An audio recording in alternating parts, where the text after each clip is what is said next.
E vamos à palavra de Deus, vamos ao Evangelho. Hoje estamos aprendendo nos passos do Senhor Jesus e vamos aprender hoje um pouco mais sobre os discípulos. Abra, por favor, o Evangelho aqui de Mateus, no capítulo de número 10.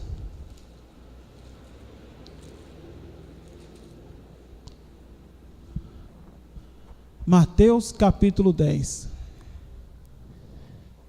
Pedro, André, Tiago, João, Bartolomeu, Mateus e Judas, Filipe, os 12 apóstolos, são aqueles que o Senhor Jesus vai levantar para dar testemunho nas cidades, para anunciar o Evangelho. E o que é um apóstolo? A palavra apóstolo quer dizer enviado.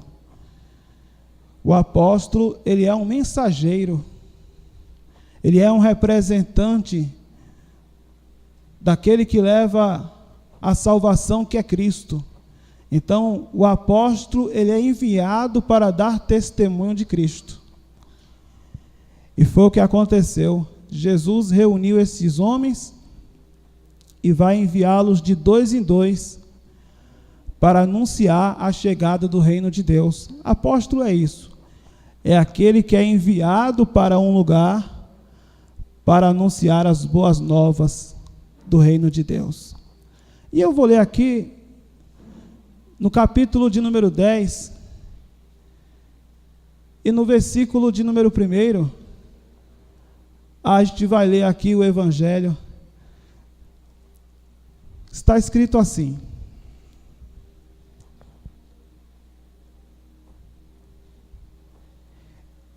e chamando os seus 12 discípulos, deu-lhes poder sobre espíritos imundos, para os expulsarem e para curarem toda a enfermidade e todo o mal. Versículo 2. Ora, os nomes dos 12 apóstolos são estes: o primeiro, Simão, chamado Pedro, e André, seu irmão. Tiago, filho de Zebedeu, e João, seu irmão. Filipe e Bartolomeu. Tomé e Mateus, o publicano. Tiago, filho de Alfeu, e Lebeu, apelidado Tadeu, Simão o Zelote e Judas Iscariotes, aquele que o traiu. Amém? Hoje vamos aprender um pouco sobre estes homens. Põe a mão sobre o seu coração, feche os seus olhos, vamos falar com esse Deus maravilhoso. Senhor meu Deus e Senhor meu Pai Todo-Poderoso, fala conosco através da Tua Santa Palavra, fala a cada vida que está aqui, fala a cada coração, fala a cada alma que está aqui, que viemos aprender com o Teu Evangelho, que viemos aprender com esta palavra, no nome do Senhor Jesus Cristo. Amém, Jesus, e graças a Deus. Diga graças a Deus, diga glória a Deus. E vamos aplaudir bem forte ao Senhor Jesus. Diga glória a Deus. Graças a Deus. Os apóstolos do Senhor Jesus, aqueles que foram escolhidos para serem enviados nessa missão de anunciar a Cristo, estes homens formam um grupo muito distinto, diferentes entre si. Dos 12 apóstolos, no mínimo 4 eram pescadores. Temos também um que era publicano, Mateus. A gente falou um pouco sobre ele na terça-feira. E por ser publicano, ele apoiava o Império Romano, ele apoiava César, ele era a favor do governo estrangeiro.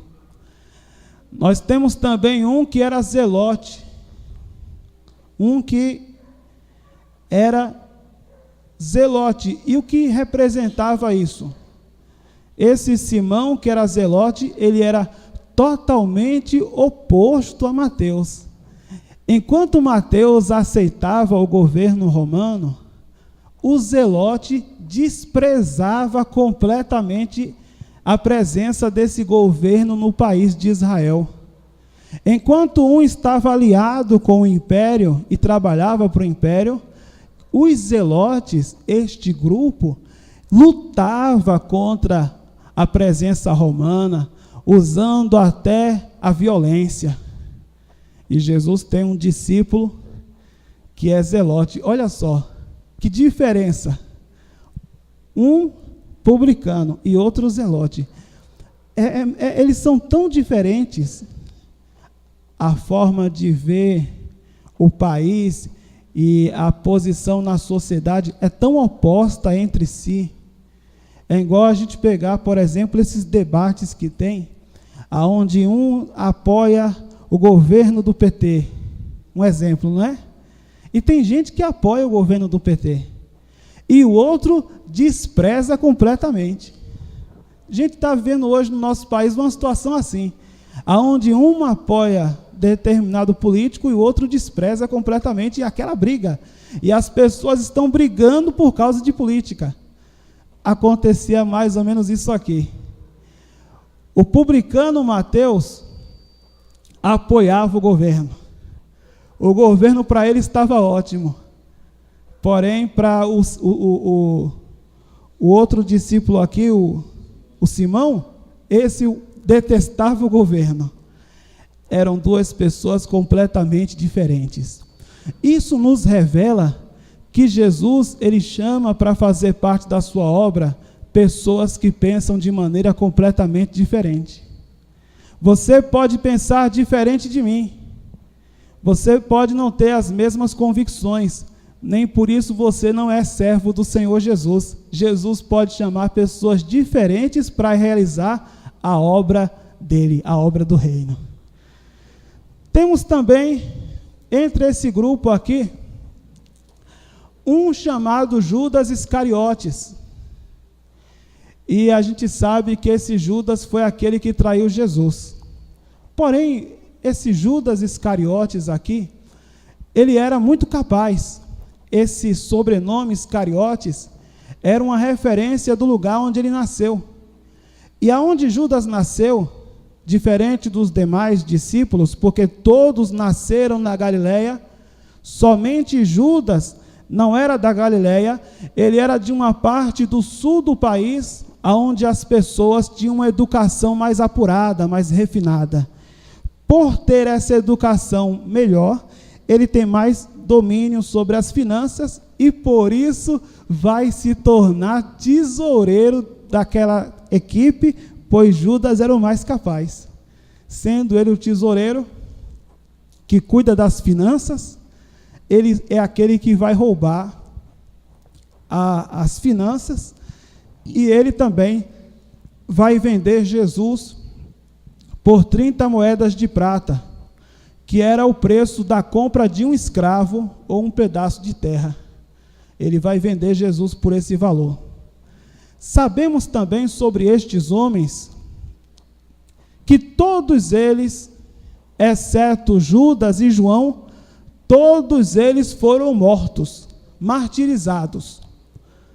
João morreu de velhice, na ilha de Patmos, com uma idade muito avançada, após escrever o último livro da Bíblia, que é a Revelação, e conhecemos na nossa língua como o Apocalipse.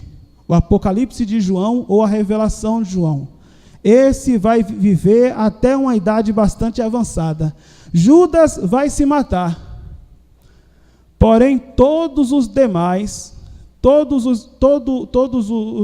os 10, eles serão mortos por assassinato. Eles serão assassinados por causa do testemunho de Cristo. Daí vem a palavra mártire. Eles serão martirizados. Eles vão dar o testemunho de Cristo e vão entregar a própria vida para dar esse testemunho. Serão mortos por causa da fé. Essa equipe do Senhor Jesus, então Jesus vai formar aí esses 12 e vai começar a enviar pelos lugares. Cada um seguiu uma estrada, saindo ali de onde eles estavam, na presença do Senhor Jesus, e Jesus dividiu de 2 em 2, e cada um pegou um rumo, cada um foi numa direção. E quando eles chegavam em uma aldeia, em uma cidade, foram pregar primeiro para os judeus, para aqueles que eram da nação dos judeus. Eles agora vão anunciar a Jesus, mas ninguém nunca ouviu falar no nome de Jesus. Ninguém nunca ouviu falar. Não é como hoje. Em qualquer lugar que você for, alguém já sabe da história do Senhor Jesus, de uma maneira ou de outra. Alguém sabe que Jesus morreu na cruz. Alguém tem a Bíblia em casa ou sabe acerca da fé cristã. Em qualquer lugar que você for, naquele tempo não era assim, estava tudo começando naquele momento. Então eles chegavam nos lugares e diziam: nós viemos anunciar a Jesus. Quem é Jesus? Jesus é o Cristo. Isso para o povo não fazia nenhum sentido. Então o que acontecia? Eles oravam no nome de Jesus, eles clamavam a Deus no nome de Jesus, e os milagres aconteciam. Então aquela pessoa que estava doente era curada pelo nome. Aquela pessoa que estava possessa de demônios era liberta pelo nome. Então as pessoas acreditavam: opa, no nome desse Jesus, quem está doente é curado. Até gente morta é ressuscitada. O cego enxerga. O aleijado anda. Tudo acontece no nome de Jesus. Então as pessoas abriam o coração e acreditavam também no nome do Senhor Jesus por causa dos milagres. Então eles iam anunciando ali o Senhor Jesus. Jesus não estava ali, eles iam na frente anunciando. E eles foram de cidade em cidade, em uma época que não tinha automóvel, não tinha telefone, não tinha internet, não tinha televisão, não tinha nada disso. Eles iam de cidade em cidade anunciando a Jesus por toda aquela região. E em pouco tempo, cerca de 3 anos, toda aquela região já ouviu falar do Senhor Jesus. E agora, quando o Senhor Jesus ele vai até aquela cidade, qualquer uma daquelas localidades, daquelas aldeias, quando as pessoas ficavam sabendo: lá vem Jesus, a multidão já ficava esperando, porque eles já tinham sido avisados da vinda do Senhor Jesus por estes apóstolos. Estes apóstolos aqui, eles realizaram a missão com maestria. Eles foram muito eficientes naquilo que o Senhor mandou eles realizarem. Eles realizaram de forma perfeita. E aonde as pessoas ouviam falar de Jesus, a multidão ali se apertava para ver a chegada de Jesus, pois os discípulos tinham ido na frente. Amém, povo de Deus? Vamos ler aqui mais alguns textos relacionado aqui à missão desses primeiros discípulos, desses enviados dos apóstolos. Versículo de número 5. Jesus enviou estes 12 e lhes ordenou, dizendo: não ireis pelo caminho das gentes, nem entrareis em cidade de samaritanos, mas ide antes as ovelhas perdidas da casa de Israel.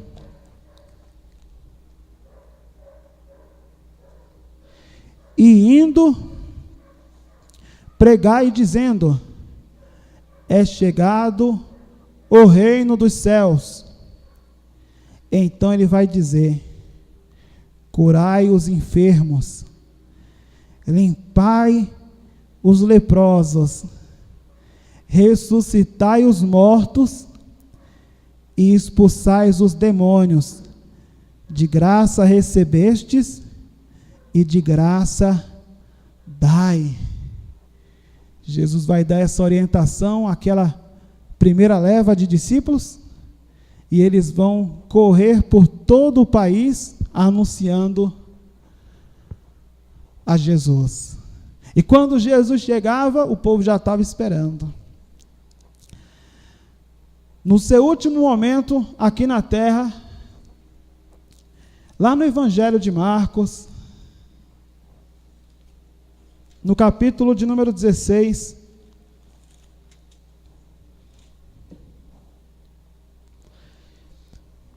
e no versículo de número 15, o Senhor Jesus vai expandir, vai ampliar o seu raio de ação. Agora, o Evangelho é para ser pregado no mundo inteiro. Então ele vai dizer assim, é a mesma orientação que ele vai dar aos apóstolos, mas agora, ao invés de pregar só naquele país, é para pregar no mundo inteiro. E disse-lhes: ide por todo o mundo e pregai o Evangelho a toda a criatura. Agora a ordem é para o mundo inteiro. Atos dos Apóstolos, capítulo 1, e o versículo de número 8. Agora a ordem é para todos aqueles que creem no Senhor Jesus. Porque nós também estamos anunciando a chegada do Senhor Jesus para o mundo. Não é verdade? A gente está anunciando que Jesus vai voltar. Para quem? Para as pessoas do mundo. Estamos indo adiante do Senhor Jesus, dizendo: Jesus vai voltar. Para que quando Jesus vier com poder e grande glória, as pessoas já estão assim esperando a volta dele. Essa é a nossa missão. É a mesma missão daqueles que foram enviados. Nós também somos enviados pelo Senhor Jesus. Atos capítulo 1, versículo de número 8.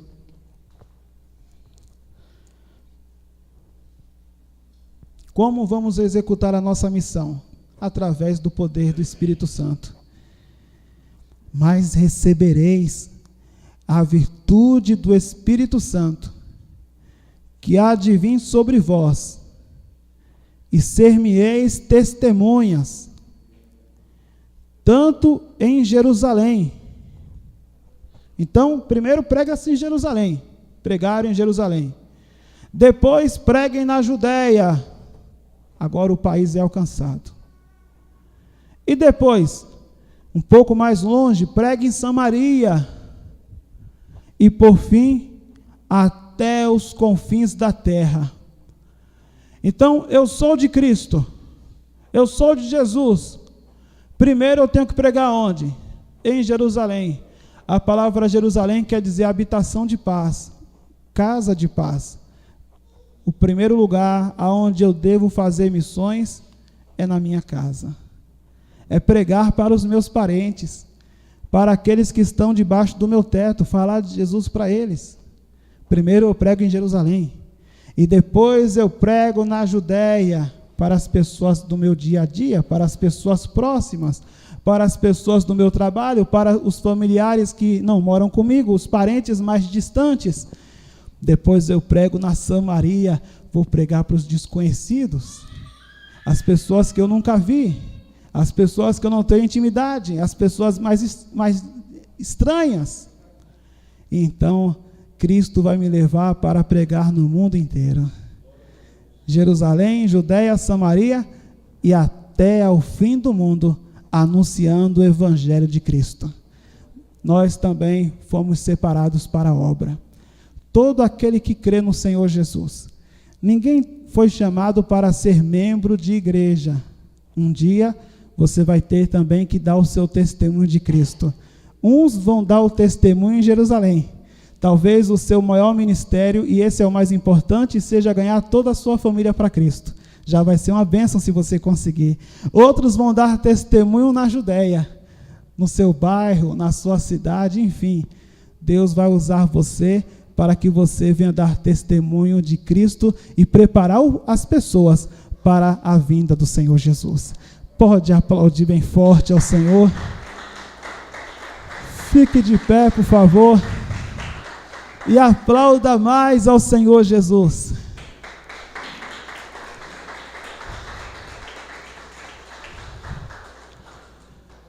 O chamado para a evangelização não é para aquele que é um missionário ou para aquele que tem um cargo na igreja. A evangelização é responsabilidade de todos nós. O Evangelho não diz assim: ide por todo mundo apenas vocês, pastores, e o resto dos membros fiquem nas igrejas. Não, o Evangelho diz: ide por todo mundo, aquele que crê. O Espírito Santo vai te capacitar. O Espírito Santo vai te dar direção. O Espírito Santo é quem vai te conduzir. E quem é que vai operar os sinais? É o Senhor Jesus. Tudo que você tem que fazer é dizer: eis-me aqui, Senhor, e obedecer, e deixar Deus te usar. E então, naquele dia, quando Jesus voltar, você vai dizer: eu participei desta obra maravilhosa.